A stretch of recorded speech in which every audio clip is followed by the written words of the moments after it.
Kaixo, Íñigo. Kaixo, ¿se me oye? Egunon. Egunon, bos días. Bo día. Íñigo Irrutia naceu en Maruri, en Vizcaya, é xurista e profesor universitario especializado en Dereito Administrativo, en Dereitos Lingüísticos, Dereito das Minorías, Dereitos Humanos, Intervención Pública na Economía, Dereito Ambiental e Biotecnoloxía. É convocado como orador e experto polo Parlamento Vasco para diversas comisións e ponencias e tamén polo Parlamento de Nafarroa como experto en dereitos lingüísticos. Colabora con medios de comunicación e participou en movimentos sociais como Gure Escudago e actualmente é defensor do alumnado da Universidade do País Vasco. Ten publicadas numerosas obras sobre dereitos lingüísticos, dereitos humanos, fiscalidade lingüística, que é un aspecto moi interesante e que lle pediremos que para vindeiras xornadas interveña sobre este tema. Sen máis, deixovos con el para non roubarlle ningún minuto, que vai ser precioso. Adiante, Íñigo. Buen día, muchas gracias por la presentación y en primer lugar quisiera agradeceros la invitación. Lamentablemente no ha sido imposible acudir a Santiago, que bueno, es un sitio donde me lo paso bien, estoy en Coruña, perdón. Me lo paso genial, tengo buenos amigos ahí, uno de ellos va a intervenir después mío, Carlos, y luego sé que también hay gente del País Vasco y como Agurne y demás, y la verdad es que sí, ha sido una pena no poder acudir. Mañana tengo un evento a las 8 de la mañana, luego tengo cuidados, bueno, me toca, y entonces, pues bueno, pues estoy por acá. En todo caso, bueno, soy una persona accesible, por tanto, cualquier cuestión que plantearme, lo que sea, tenéis mi dirección, mi correo, mi teléfono. Por tanto, cualquier cuestión que os suscite interés, ¿no?, de lo que voy a comentar o cualquier otra cuestión, pues solo llamarme, ¿vale? Bien, pues muchas gracias por tanto al Observatorio de Derechos Lingüísticos y también a la Mesa por la organización. Felicidades por la jornada. Y si os parece, sin más preámbulo, paso directamente de forma teletransportada a explicaros un poco lo que os he preparado. Bien, si hacemos una radiografía de la situación actual del euskera en la comunidad autónoma del País Vasco, vemos que en la actualidad parece que todo se mueve, y principalmente se nos mueve el suelo. Es un panorama en transformación.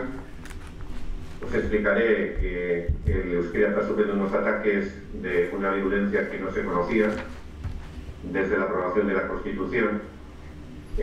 Cualquier paso favorable en favor del euskera es puesto, digamos, bajo sospecha, y estamos en esta tesitura, ¿no?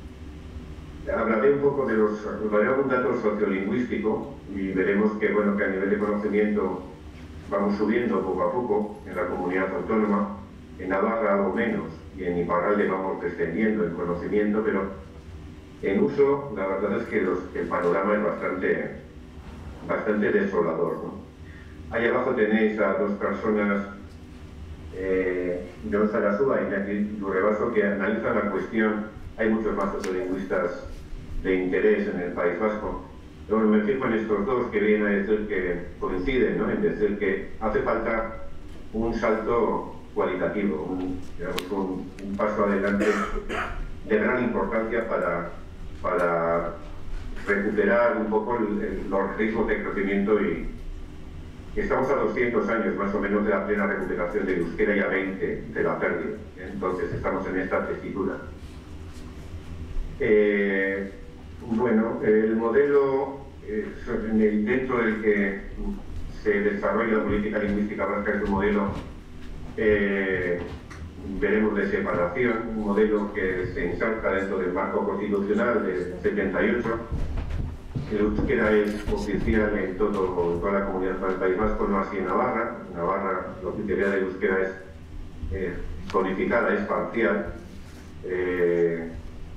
Pero en todo caso este modelo constitucional que posibilita un estatus político de oficialidad compartida entre el euskera y el castellano, también una característica que es esa posición privilegiada, ¿no?, de la lengua de Estado, del catalán. Lo que más me llama la atención es que el modelo fue un modelo más o menos abierto. Veremos que el modelo vasco, el modelo gallego y el catalán, por ejemplo, no son diferentes. Fue un modelo abierto en un principio, que se entendía que la Constitución da unos grandes márgenes, ¿no? La garantía del derecho a adopción de lengua y demás podían ser los grandes límites de la política lingüística autonómica. Sin embargo, en la actualidad creo que los límites se están estrechando muchísimo. Detrás de todo esto yo creo que hay un motor político. Un motor político seguro que ha salido en la conferencia que estáis celebrando ahora, ¿no? Tengo la impresión de que desde las instancias políticas se entiende o se ha hecho la reflexión de que se ha avanzado demasiado en normalización lingüística, por tanto hay que poner un cierto límite a lo que es política lingüística y normalización lingüística. Veremos que el factor a defender, la lengua a defender en estos momentos, lo veremos en la jurisprudencia, es el castellano. Es un planteamiento totalmente novedoso. Y todo esto nos lleva a una situación de enorme debilidad. Estamos, por tanto, en un cruce de caminos en los que yo creo que no es alternativa no hacer nada, o sea, como estamos. Creo que hay que dar pasos adelante, es el momento, porque creo que nos jugamos mucho. Con relación al marco constitucional, bueno, como lo conocéis y seguro que se ha explicado, pues nada, simplemente decir que, bueno, dentro de este marco constitucional, principalmente regulado en el artículo 3 de la Constitución, ¿no?, que establece la oficialidad del castellano y el deber de conocimiento del castellano, posibilita esa oficialidad conjunta de las lenguas propias y esa idea del fomento del plurilingüismo que parece que solamente afecta a los poderes autonómicos y no al Estado. Es cierto que en el Estado últimamente se han dado unos pasos adelante en este sentido, pero bueno, bastante tímido se puede decir. El Estatuto de Gernika se llama de Gernika porque se aprobó en Gernika, no en el Parlamento Vasco de Vitoria, sino en las juntas. El Estatuto de Gernika regula la cuestión lingüística principalmente en el artículo 6, y las ideas básicas son que el euskera comparte oficialidad con el castellano, se declara el euskera como lengua propia, aunque veremos que en la comunidad autónoma no ha habido un desarrollo de este concepto, que por otro lado los desarrollos en Cataluña pues me parece que lo han ido limitando, ¿no? Y luego sí hay una habilitación, un mandato respecto de los poderes públicos, principalmente del poder legislativo, para desarrollar este proceso de normalización del euskera. Como característica, digamos, singular del País Vasco es que el Estatuto, cuando habilita a los poderes públicos, los habilita, digamos, con un matiz, y es que tienen que tener en cuenta la realidad sociolingüística de las diferentes zonas de la comunidad autónoma del País Vasco. El País Vasco es un sitio diverso, seguro que lo conocéis, y como sabéis, el reparto, digamos, de los mayores porcentajes de conocimiento, pues bueno, se dan en ciertas zonas, y en otras, pues bueno, los índices de conocimiento del euskera son mucho menores. De una zona a otra, pues hay ciertas diferencias. La lectura, ¿cuál sería, no? La aprobación de la Constitución, de alguna forma, bueno, nos lleva a un estadio diferente, no es ya el régimen fascista del que veníamos, pero desde la perspectiva lingüística, ¿no?, pues la comunidad lingüística vasca pues se parte en dos, digamos, en dos administraciones, ¿no? Navarra va por su lado, la comunidad autónoma de las tres provincias van por la comunidad lingüística. Desde la perspectiva lingüística, el territorio de euskera se puede decir que, digamos, se parte, ¿no?, siendo la misma lengua, ¿no? Se declara la oficialidad del euskera, pero sin afectar a la posición privilegiada de la lengua castellana. El castellano tiene plenos efectos, sabéis, el euskera no, el gallego tampoco. Ahora, pues, en el Congreso y en el Senado, pues hay ciertas posibilidades, pero no en la administración central, ¿no? De alguna forma, pues, establece esta idea de prioridad o de primacía, ¿no?, de la lengua castellana, soportada principalmente sobre el deber de conocimiento del castellano, ¿no? Los intentos que ha habido para equilibrar esta posición, para colocar las dos, a la lengua propia y al castellano, vamos, en una posición de equilibrio, pues se han visto neutralizados por parte del Tribunal Constitucional, ¿no? El desarrollo de la lengua propia como la lengua, digamos, de uso prioritario, ¿no? Esto lo pone en duda, por lo declara inconstitucional el Tribunal Constitucional, la sentencia 31/2010, y está ahí también la idea, ¿no?, de integrar reconocimiento del catalán por parte de la ciudadanía de Cataluña, también se relativiza mucho, ¿no? Circunscribiéndola para dar una lectura, digamos, constitucional a dos ámbitos, el ámbito de la administración pública y el ámbito de la enseñanza. Por tanto, la posición del castellano es, digamos, de superioridad respecto del estatus jurídico que tienen las demás lenguas a mi entender. ¿Cuál es la traducción de esto, ¿no? Que saber euskera no es útil en ciertos contextos. Y saber euskera no es imprescindible, también en ciertos contextos. Por tanto, pues bueno, la posición es esa, ¿no? Y digamos el reto pues es importante. La pregunta es, el sistema, digamos, constitucional es un sistema, digamos, adecuado, ¿no?, para equilibrar las posiciones y, digamos, darle una normalidad el uso, ¿no?, a la lengua propia de las comunidades autónomas. Dejo la pregunta de ahí. ¿Cuál es el modelo por el que opta el legislador vasco con los consensos que había en 1982? Bueno,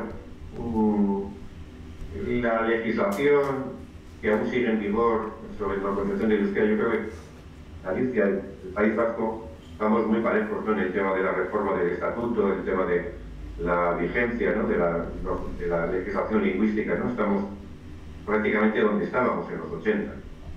Bueno, las características de la ley del euskera, pues bueno, no son, digamos, conocidas. El euskera se declara lengua propia, oficial, junto con el castellano. Hay una declaración de derechos, de utilización, de aprendizaje y demás, sometido a un factor de progresividad que tiene que tener una lectura muy diferente, porque han pasado ya 3 años. Y los sectores que se regulan son los 4 clásicos. Hoy posiblemente, si nos enfrentáramos la idea de hacer una nueva ley, posiblemente meteríamos por lo menos otros 8 sectores, ¿no? Los que se regulan son la administración pública, educación, medios de comunicación, utilización social. Pero lo interesante, lo que os quiero trasladar ahora, ¿no?, ¿cuál es el modelo por el que opta el legislador? Es un modelo de separación, que contrasta con el modelo de conjunción que tenéis ahí en Galicia o en Cataluña. Aquí, en la educación, hasta el año pasado, se puede decir, el alumnado se separaba al alumnado, ¿no?, en aulas en castellano y aulas en euskera. En la universidad funcionamos exactamente igual. En primero de Derecho, pues hay un aula para el grupo de euskera y un aula para el grupo de castellano. Íntegramente en euskera o íntegramente en castellano. Euskal Telebista, la televisión pública vasca, ya se inicia con 2 canales. Uno íntegramente en castellano, otro íntegramente en euskera. Y en el empleo público pues pasa más o menos lo mismo. Hay, para algunas plazas se exige el conocimiento de euskera, para otras plazas. Esto es un modelo de separación. Un modelo que trata de garantizar espacios de libertad a quien quiera utilizar el euskera, las escuelas, las aulas en euskera de la universidad, medios de comunicación públicos en euskera, demás, ¿no? El que quiere utilizar el castellano también. Es un modelo, digamos, de separación. Este es el modelo que utiliza, digamos, la normativa europea para regular los derechos de las minorías.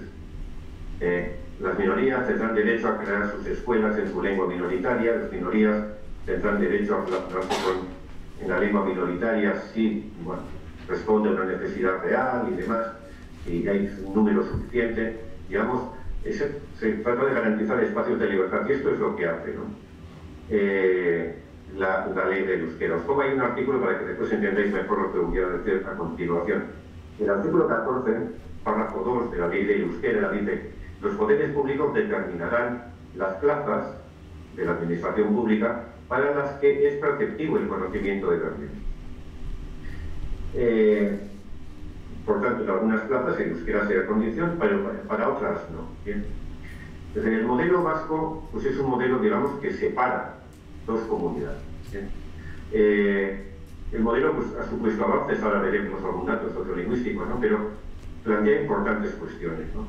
Y la principal es la integración, ¿no?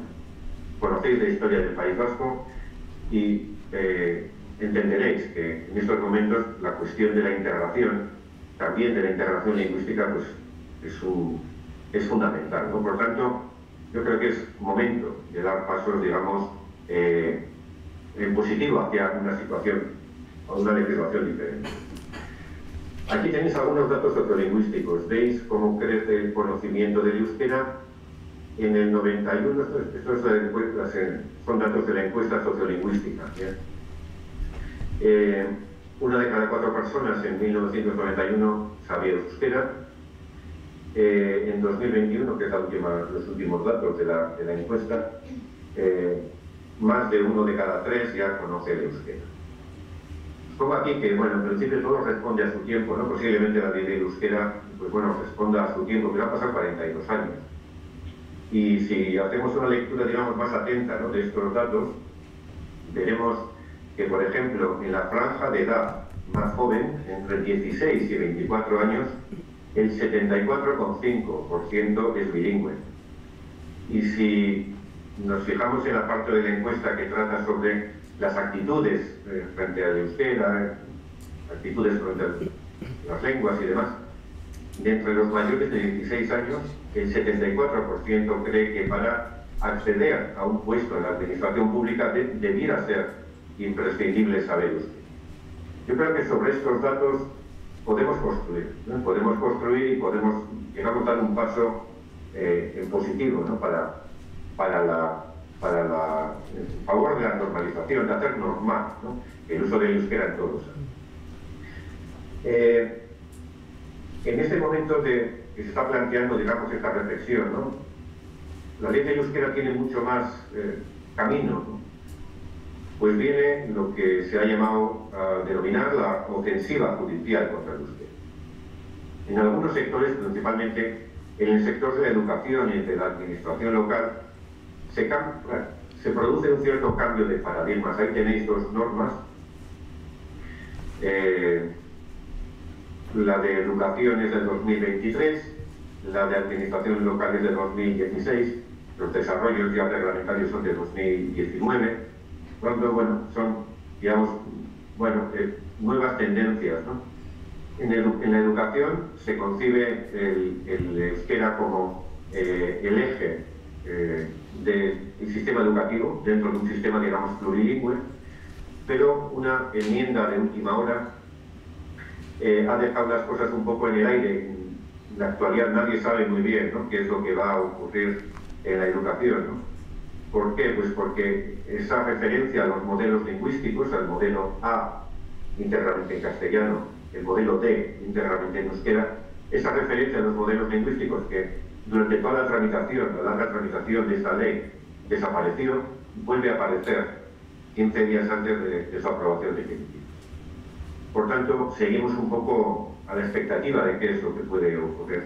En la administración local también tenemos una norma que, por primera vez, establece, digamos, un paradigma diferente, y es que el euskera como lengua oficial y como lengua propia, dice la ley que será lengua de servicio y lengua de trabajo, de uso normal y general de actividades. De alguna forma se plantea que la utilización del euskera sea la lengua normal. Habla de lengua de servicio, no dice la lengua de servicio, habla de lengua de servicio, pero en fin, poco va en esta línea, ¿no?, de dar pasos en positivo para hacer normalizar el uso del euskera. Bueno, pues en esta tesitura aquí viene la ofensiva judicial. Y la ofensiva judicial se ha centrado, digamos, en 3 ámbitos. Uno, en los procesos de consolidación, y también en algunos otros procesos que no son de consolidación de función pública, pero de acceso a la función pública. También se ha centrado en la contratación pública, en las cláusulas lingüísticas, ha anulado buena parte de ellas. Sobre esta materia no voy a insistir mucho porque sé que luego está Carlos, a primera hora de la tarde, que él es el experto en esta materia.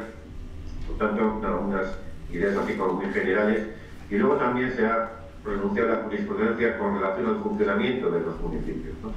Se aprobó un decreto, digamos, de desarrollo de la ley local vasca que regulaba la normalización del euskera en los ámbitos locales, que, pues, como veréis, ahora os voy a explicar, 13 artículos de este decreto han sido anulados recientemente por parte del Tribunal Superior. La lectura que hago yo es que el modelo constitucional se ha cerrado, ¿no? Hay un cierre del modelo constitucional y esto afecta a la capacidad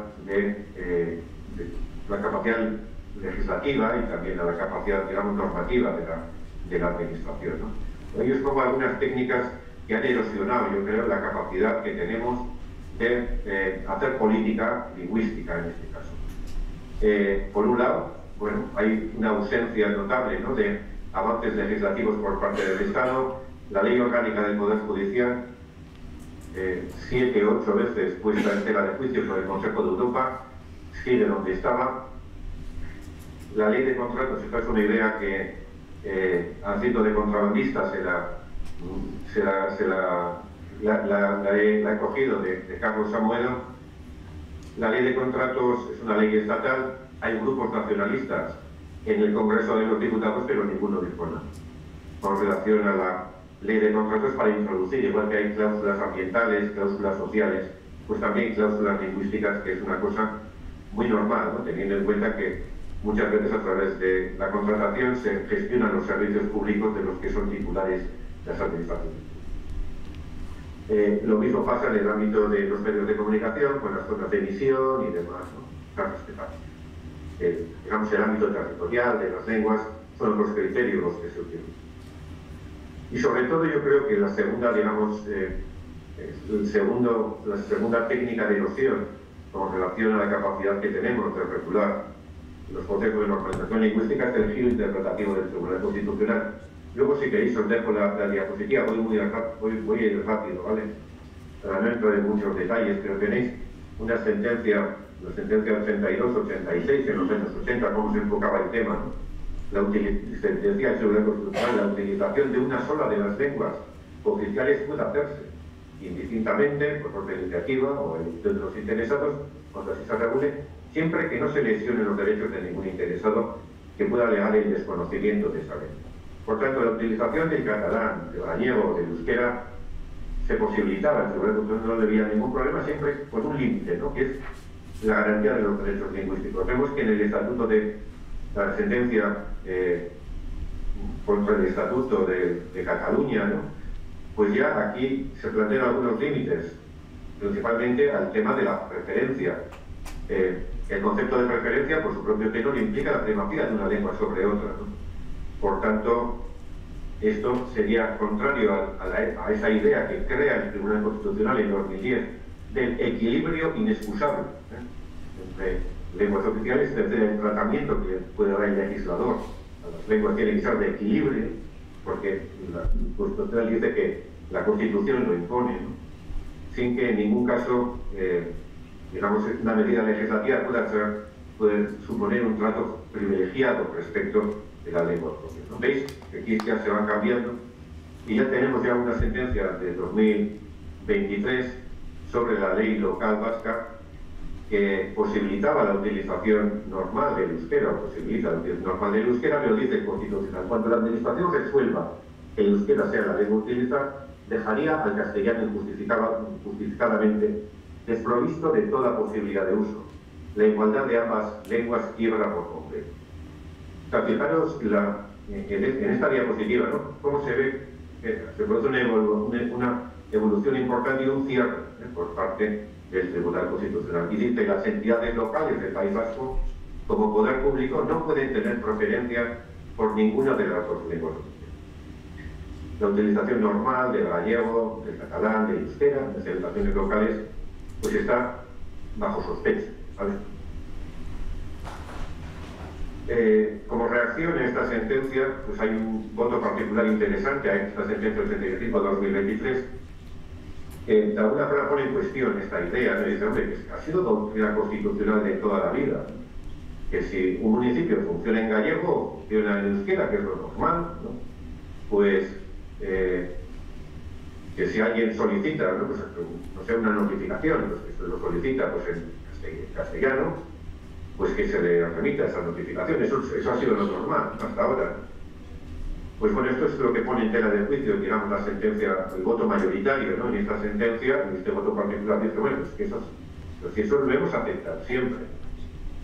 Y dice que considerar que esta solicitud de ese ciudadano, como que quiera recibir esa notificación en castellano, la mera solicitud de esa persona, supone una formalidad o condición que vulnera el artículo 3.1 de la Constitución, supondría acabar con el régimen de cooficialidad que este tribunal viene construyendo desde los años 80, y a nivel práctico el resultado sería necesariamente el bilingüismo generalizado.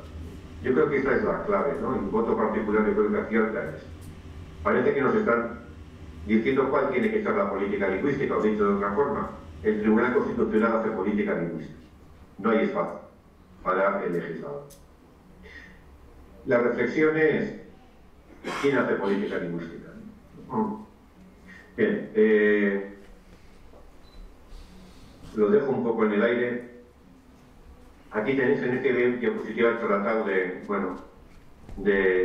poner las sentencias un poco que van en esta línea, ¿no? A partir de ahí arriba veis, ¿no? La 31/2010, otras sentencias del Constitucional también que van en el mismo sentido, sobre las Baleares, sobre la ley local de instituciones locales vascas.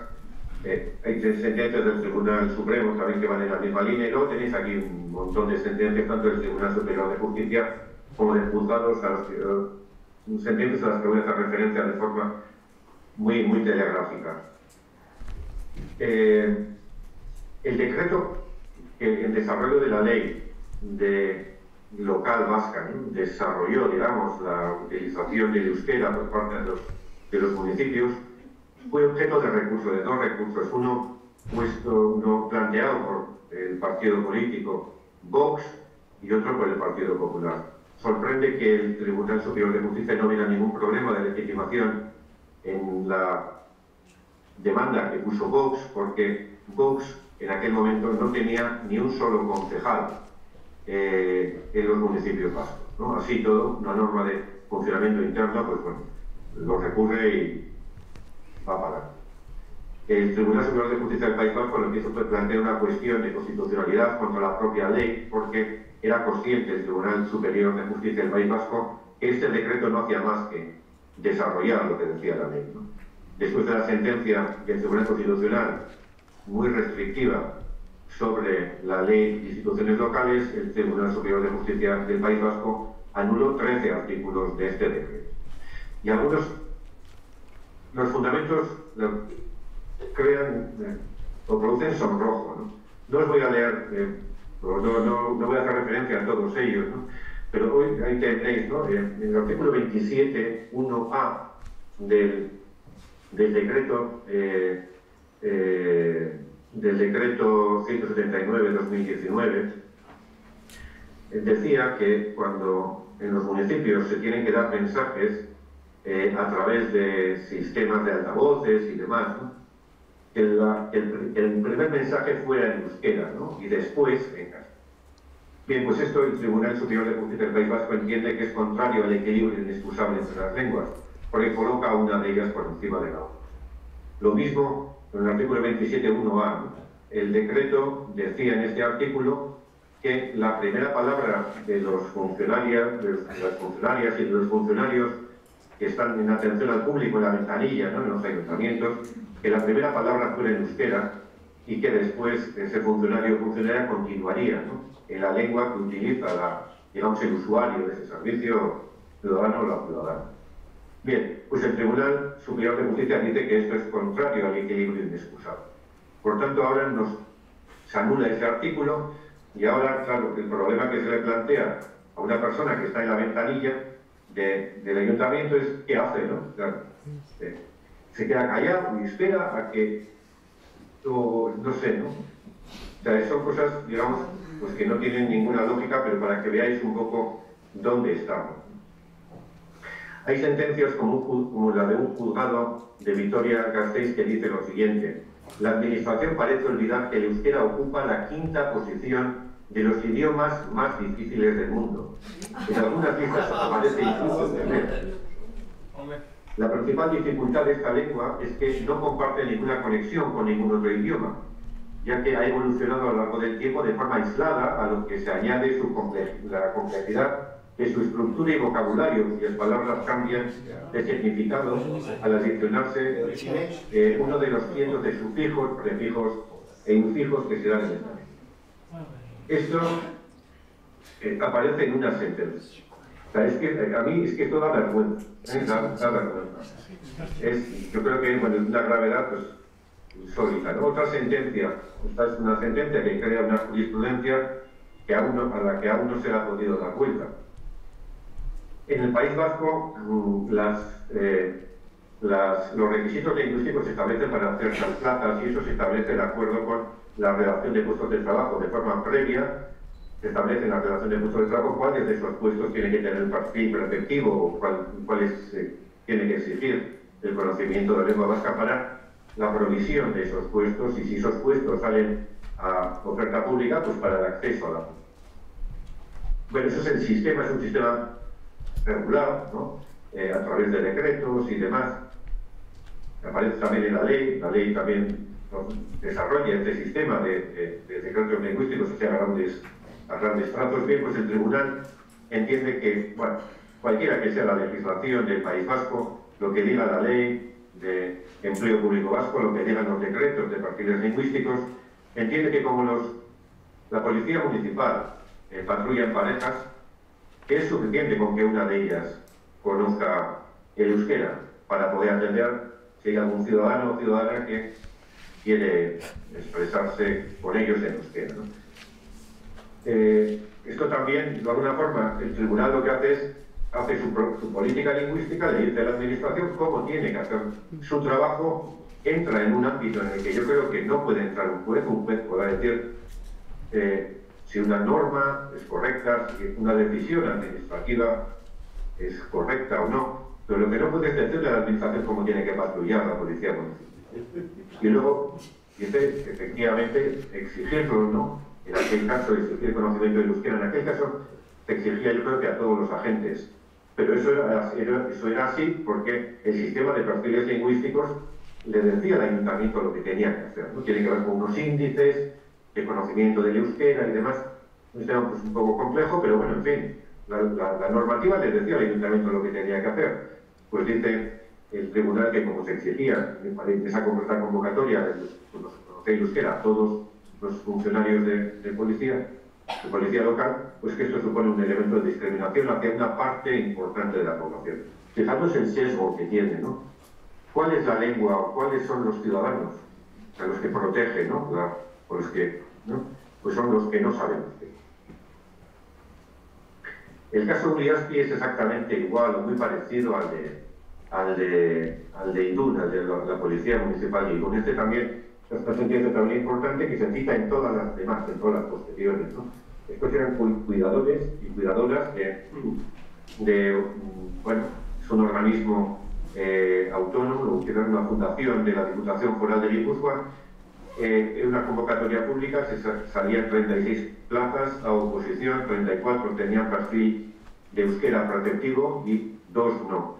Dice el Tribunal Superior de Justicia que esto comporta, de hecho, la exclusión de los aspirantes castellanoparlantes de la convocatoria, reducir a la mínima expresión sus posibilidades de acceso, ¿no? Es esa desproporción entre aspirantes la que marca el cariz discriminatorio por razones lingüísticas de las bases. La Diputación lo que hizo fue aplicar el sistema, la normativa. Sin embargo, el Tribunal se salta la normativa y hace una interpretación, digamos, de lo que entiende, ¿no? Que es, digamos, la jurisprudencia con relación a esto, la idea del equilibrio inexcusable. Hay otras muchas sentencias que no os voy a cansar, ¿no? Con las sentencias, pero bueno, simplemente es una sentencia de 2024, de febrero, en el que salían 77 plazas. Recientemente se ha anulado una convocatoria con más de 200 plazas, en fin. Lo que dice es que el 92% de las plazas tenían como requisito de acceso el conocimiento del euskera en un nivel superior PL2 sería un B2 más o menos en el marco común de las lenguas, y esto entiende que es a todas luces discriminatorio y contrario al derecho en cuanto a la posibilidad de acceder al empleo público en condiciones de igualdad, pues es claro que se está confiriendo preferencia a un grupo de ciudadanos frente a otros por el mero hecho de conocer la lengua oficial. Y entiende desproporcionado que siendo el colectivo de euskaldunes en la provincia de Vizcaya del 36%, los euskaldunes pueden optar al 100% de las plazas que salen a oposición, mientras que el colectivo castellano parlante, que representa el 43%, solo puede acceder al 7% de esa concreta convocatoria. Lo entiende desproporcionado y sano. Bueno, una constatación. Efectivamente hay una ofensiva en contra de la lengua vasca. A nivel discursivo se contraponen derechos laborales y derechos lingüísticos, cuando esta dicotomía yo creo que es totalmente falsa. La administración tiene la obligación de, cuando hace una oferta pública de empleo, de seleccionar a los mejores, de acuerdo con los principios de mérito y de capacidad. Y esto lo que exige es que las personas que están capacitadas para hacer ese trabajo en euskera pues sean mejores que las que no lo pueden. Es decir, no se trata de contraponer derechos laborales y derechos lingüísticos, sino de utilizar el principio de mérito y capacidad, que es lo único que tiene que tener en cuenta la administración cuando hace este tipo de... cuando respecto del acceso a la función pública. El euskera discrimina. Otros requisitos que pueden aparecer en la convocatoria, no. Como especializaciones y demás. Bien, esto os parecerá sorprendente, ¿no? Porque, bueno, en Galicia, pues, conocimiento del gallego pues, se exige de forma normal o natural en las oposiciones, ¿no? Sin embargo, y se entiende que esto está dentro del principio de mérito y capacidad, como ya dijo, ¿no? El Tribunal Constitucional en la sentencia 46-91, ¿no? Pero bueno, en fin, en el País Vasco esto no se aplica, ¿no? Es diferente, ¿no? Bueno, hay algunas claves jurídicas en las que no voy a entrar, ¿no? Simplemente os comento que los perfiles lingüísticos tienen que estar previamente establecidos en las relaciones de puestos de trabajo.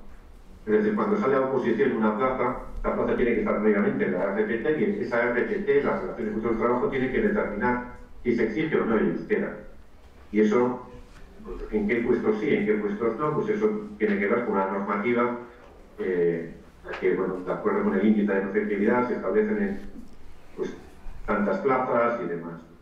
Bien, pues la RPT es un acto administrativo y lo que no se puede hacer es que después, de forma indirecta, se modifique un acto administrativo que es. La pregunta que yo me hago es cómo va a ejecutar estas sentencias, ¿no? Los tribunales sin modificar las relaciones de puestos de trabajo. Yo creo que son imposible modificar. Se tenía que haber recurrido, en todo caso, la relación de puestos de trabajo, pero lo que no vale es que en una convocatoria que se adecua a las relaciones de puestos de trabajo se eche para atrás, o se intente echar para atrás la RPT. Esto jurídicamente pues es de difícil explicación. Bien,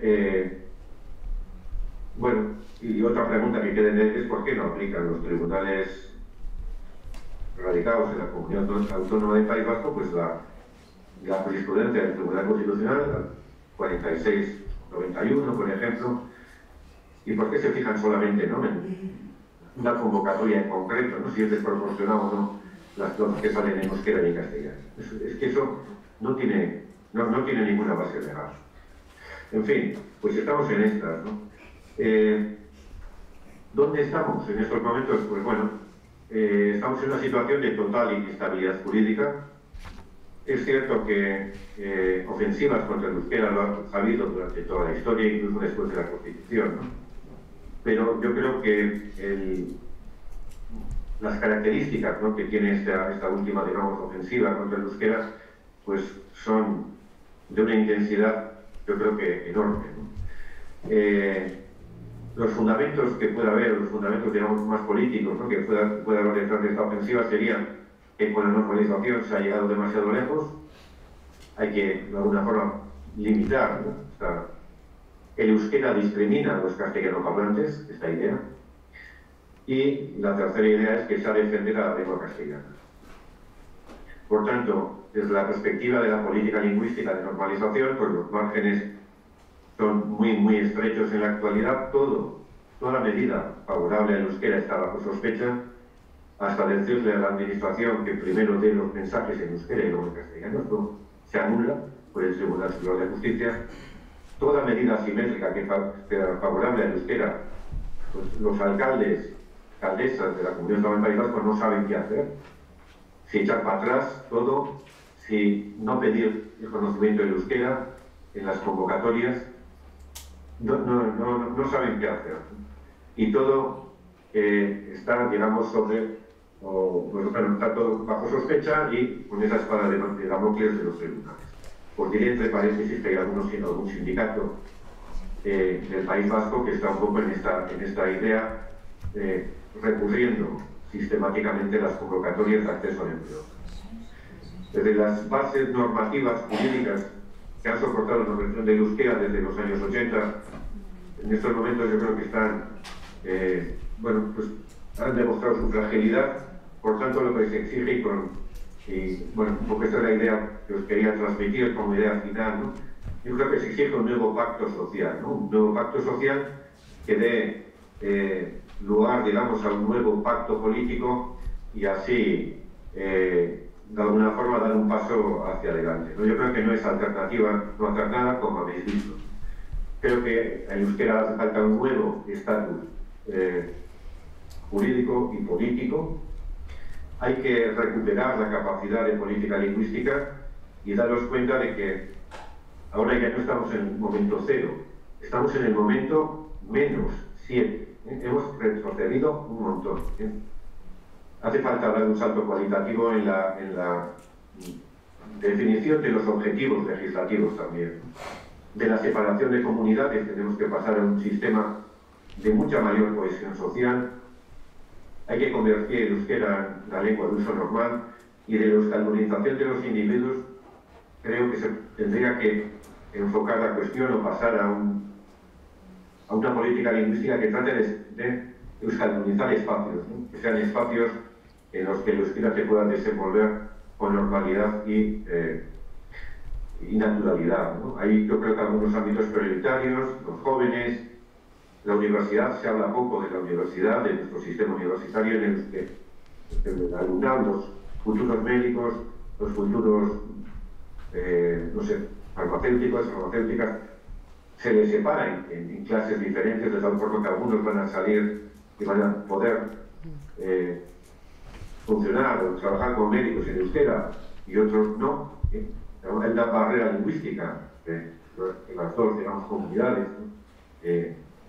El tema de las ciudades también me parece importante. Si conocéis Bilbao, pues veréis que la utilización del euskera pues, es muy inferior a los municipios de al lado, ¿no? Yo creo que hay que hacer política lingüística para las ciudades también, ¿no? En concreto, ¿no? El tema de los espacios vitales del euskera, intentar blindar, ¿no? Utilizando, digamos, mecanismos del derecho ambiental, por ejemplo, zonas protegidas y demás. En materia de medios de comunicación hay que cambiar el guión. O sea, lo que no se puede hacer es tener un canal de euskera principalmente dedicado a deportes y a programas infantiles. Así no se puede avanzar como sociedad. El tema de la contratación, yo creo que hay que darle también vueltas. No se ha comentado, pero las sentencias del Tribunal Superior de Justicia están poniendo en tela de juicio las cláusulas lingüísticas, el ámbito socioeconómico y demás. Yo creo que para empezar, quizás cabría plantear, ¿no? Pues una modificación puntual de la Ley de Empleo Público Vasco, de alguna forma que revierta los términos con los que se plantea en la actualidad esta cuestión, ¿no? En la actualidad, que los que se exige para ciertos puestos de trabajo que se tienen que determinar por parte de los poderes públicos en las relaciones de puestos de trabajo. Yo creo que quizás se podría transitar hacia un modelo parecido al gallego o al catalán, en el que las exigencias lingüísticas en el acceso se establezcan por ley de forma generalizada, con la posibilidad, si se quiere, de excepcionar, ¿no? el conocimiento del euskera, pues de acuerdo con algún criterio que pueda ser o si se entiende. Entonces sería un planteamiento así, daría más o menos el mismo resultado que el actual, pero a la inversa. Se exigiría de forma general el conocimiento. Por eso esta propuesta que se ha lanzado por parte del movimiento social en favor del euskera, de Conche Iluá, bueno, está Gulde por ahí, seguro que os lo puede explicar esta tarde también, pero que no ha tenido aún receptividad, ¿no?, por parte de los poderes públicos en el país. Bueno, y esto es lo que os he preparado. Cualquier cuestión que me quisierais plantear, pues, o bien ahora, o si no me podéis escribir, Mi dirección de correo electrónico es i.urrutia@ehu.eus, i.urrutia@ehu.eus. Me podéis escribir y lo que os pueda ayudar, pues seguro lo haré encantado. Pues, muchas gracias y... Es que ricasco, Íñigo, un momento que abrimos quenda de palabras por si alguien quiere preguntar algo. ¿Algún comentario, alguna reflexión? ¿Sí? Oye, micrófono, si no, no dice,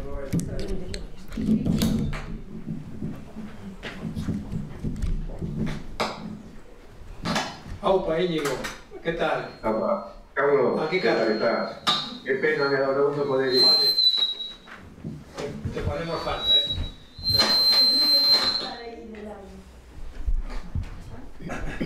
A ver, Íñigo, vou facer a pregunta en galego, espero que me podas entender, se non... Sí. Unha dúbida que eu teño é esta idea de que efectivamente, na que coincidimos tamén, probablemente desde o espacio de Galicia, respecto da necesidade de facer un novo pacto político e social polas nosas linguas propias, non? Probablemente esta idea é compartida porque estamos diante dunha ola común de ataque a estas linguas minorizadas en todo o Estado español. De maneira que probablemente tamén a solución a ese ataque e, por tanto, o pacto teña que situarse fora, por riba das nosas propias comunidades, non?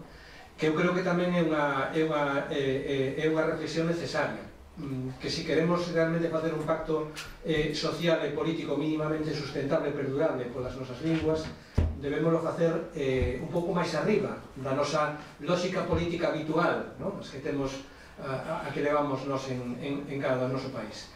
E justamente por iso me parece que a actual legislatura é unha ventana de oportunidade que xa vimos abrirse para que se fixera un paso adiante simbólico, pero que eu creo que tuvo tamén a súa potencia política de recoñecer o uso normal das nosas linguas nas cámaras representativas das Cortes Xerais. Hai máis pasos que dar, porque inevitablemente, por exemplo, a regulación da Administración de Xustiza en materia de lei orgánica. Iso ten que pasar obrigatoriamente por un pacto nas Cortes Xerais. Da mesma maneira tamén, o uso nas administracións públicas está regulado con carácter básico nunha lei que tamén ten que pasar polas Cortes Xerais. Refírome, obviamente, á Lei 39 de 2015. De maneira que tamén debemos, creo eu, facer ese fincapé en que o pacto debe facerse nas Cortes Xerais e debemos aproveitar o tempo que estamos vivindo porque hai moitos indicios de que podemos ir a pior. Podemos ir a pior, e a bastante peor, porque desde logo o tono internacional e o tono europeo non nos vai axudar nada de cara ao futuro probablemente, non? É un pouco preguntarche cal é a tua opinión, non? Sí, muchas gracias por la pregunta, Carlos. De todas formas, bueno, comparto la reflexión que haces. Me parece importante esta idea de nuevo pacto social que después de alguna forma se traslade, digamos, al ámbito político. Yo lo planteaba más, quizás de forma más autocentrada y después ya ir, digamos, con una idea a Madrid a discutirlo. Estaba pensando que, bueno, ya en un nuevo estatuto, una reforma del estatuto más en clave de unas competencias mucho más reforzadas que en la actualidad, pero comparto un poco la reflexión que haces, ¿no? Posiblemente tengamos que trasladar a ámbitos, digamos, mayores, ¿no? Estoy convencido de que como una iniciativa legislativa un poco compartida, ¿no? Pues por partidos de ámbito gallego, de ámbito vasco y navarro y de ámbito, digamos, catalán, quizás también pues, valenciano, un poco. El Tribunal Constitucional de alguna forma está cerrando muchos caminos, por tanto habría que, bueno, quizás una iniciativa conjunta, ¿no? Que vaya un poco en la línea de las cuestiones que comentabas, ¿no? Del Poder Judicial, en el tema de la ley de contratos, sobre lo que has escrito y bueno, un poco también lo planteabas tú, ¿no? De esa sorpresa que te causaba, ¿no? Que ningún partido, digamos, de nacionalista, ¿no? Con representación en Cortes, pues planteara ninguna enmienda, ¿no? Con relación a las cláusulas lingüísticas y demás, y lo mismo son temas que tienen que ver con los medios audiovisuales. Posiblemente, igual ahí sí que podríamos pensar, ¿no? En algunas iniciativas, digamos, de tipo más conjunto y buscar, pues, ese nuevo pacto, el Galeuska, ese del que también te he hablado una vez, Carlos, ¿no? Buscar un poco en esta clave, ¿no? Pues en clave también jurídica, cómo podríamos de alguna forma incidir, ¿no? Y hacer, digamos, un nuevo pacto, digamos, político con el Estado en clave de, bueno, estos ámbitos tienen que ser ámbitos completamente los que tenemos que gestionar nosotros. No puede venir un juez a decirme que la policía municipal tiene que patrullar en parejas y que solamente aunque sepa euskera uno, pues bueno, ya vale. Es que eso no puede ser. Eso no puede ser. Yo creo que aquí han entrado hasta la cocina, mucho más que aquí. Entonces, quizás la idea comparto, la reflexión que haces, Carlos, yo creo que podríamos ir por ahí, una iniciativa conjunta, ¿no? Para, bueno, intentar, pues hacer un pacto, ¿no? Y la coyuntura, estoy de acuerdo, ¿no? Que hay que aprovecharla en ese momento porque en el futuro pues es posible que las cosas no vayan a mejor. Entonces, es buen momento ahora, quizás. Sí. Si me permites, Íñigo, por si lle interesa alguén sabelo, eu entereime tamén de que, por exemplo, Compromís está na negociación dos orzamentos para 2000, famosos orzamentos, que non se sabe se van a seguir ou non, están negociando Compromís justamente unha reforma da Lei 39/2015. Entonces, bueno, pues na comisión que está negociando desde Compromís co PSOE, supoño que tamén con Sumar, pois dentro da carteira de peticións está justamente a cuestión lingüística. Eu digo por si podes pasar o recado, que seguramente xa estén enterados ali na carrera de San Jerónimo, non?